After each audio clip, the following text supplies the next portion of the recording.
कुछ ही दिन पहले अमेरिकन ने 10 पाकिस्तानियों की जान ले ली जो कि कौंसलेट पर एहतजाज कर रहे थे। हाँ, वो एहतजाज काफ़ी हद तक पुरतशद्दुद हो चुका था और वहाँ पर वो तोड़ फोड़ कर रहे थे, बट जिस लिहाज से अमेरिकन फोर्सेस ने भी रिस्पॉन्ड किया वो भी कोई क्रेडिबल या एक ह्यूमेन वे नहीं था। It could have been resolved with no loss of life और very few loss of life, एक जान जाती, कोई दो जान जाती, वो भी कोई अच्छी बात नहीं, बट स्टिल हम फिर इसे कह सकते हैं कि यार दे acted in self defence. But उन्होंने तो पूरे के पूरे 10 लोगों की जान ले ली और 20 से ज़ायद लोग शदीद ज़ख्मी किए। सो द थिंग इज़ कि आप एक पैटर्न देखते हैं इस वाक़े में और अभी ईरान की जो जंग चल रही है उस मामले में, कि अब तक की जो डेथ टोल है वो ईरानियन साइड पर तकरीबन 1200 से 1300 लोग जहाँ भाग हो चुके हैं, और जो अमेरिकन इस जंग में मारे गए हैं वो सिर्फ और सिर्फ 4 हैं और 2-3 ज़ख्मी हैं। इसी तरह अगर हम इसराइल की साइड पर देखें तो इस 5 रोज़ा जंग में अभी तक सिर्फ 11 से 12 इसराइली मारे गए, जबकि ईरानी जो हैं वो 1200 लोग मारे जा चुके हैं। सो आपको जो ये एक बहुत बड़ा out of balance disproportionate death toll मिलता है, ये आपको थ्रू आउट हिस्ट्री मिलेगा।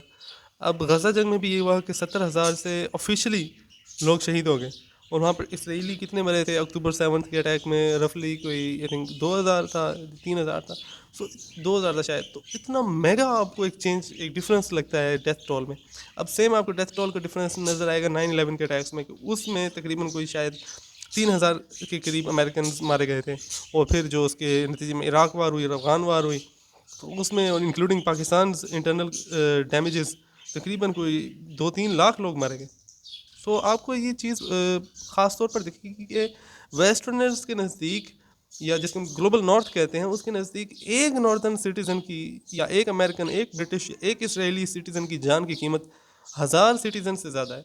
और ये आपको कॉलोनियल हिस्ट्री में भी यही चीज़ दिखेगी। मैं पढ़ रहा था जब बड़े सग़ीर में यहाँ पे बागी थे जिनको हम अपने फ्रीडम फाइटर्स कहते हैं, जब वो अंग्रेज़ों के ख़िलाफ़ लड़ रहे थे, तो अगर किसी कस्बे या किसी इलाके का कोई एक अंग्रेज़ भी मारा जाता, या ख़ास तौर पे अफ़गानिस्तान में जब एक मरतबा ऐसा हुआ कि वहाँ के जो ब्रिटिश लोग जो वहाँ से जा रहे थे, चूँकि वो सारी जंगी सूरत हाल थी, उन्होंने अमेरिकन जो एक ब्रिटिश फैमिली थी उसको उन्होंने किल कर दिया अफ़गानियों ने।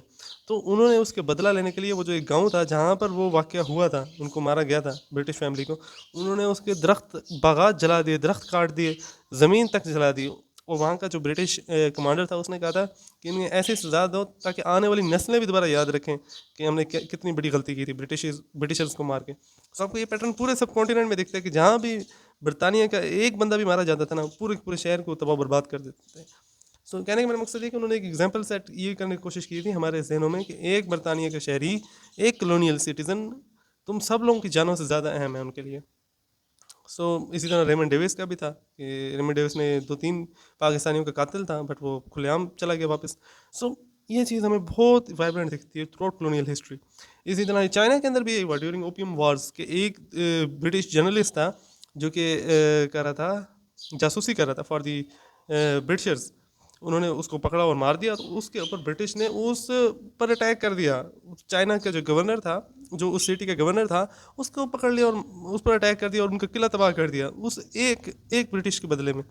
सो आपके पैटर्न बहुत वाइब्रेंट थ्रू आउट हिस्ट्री देखते हैं, और अनफॉर्चुनेटली अभी तक चला आ रहा है कि अमेरिकन से समझते हैं कि हमारे एक बंदे का बदला 1000 नॉन अमेरिकन से लिया जाएगा।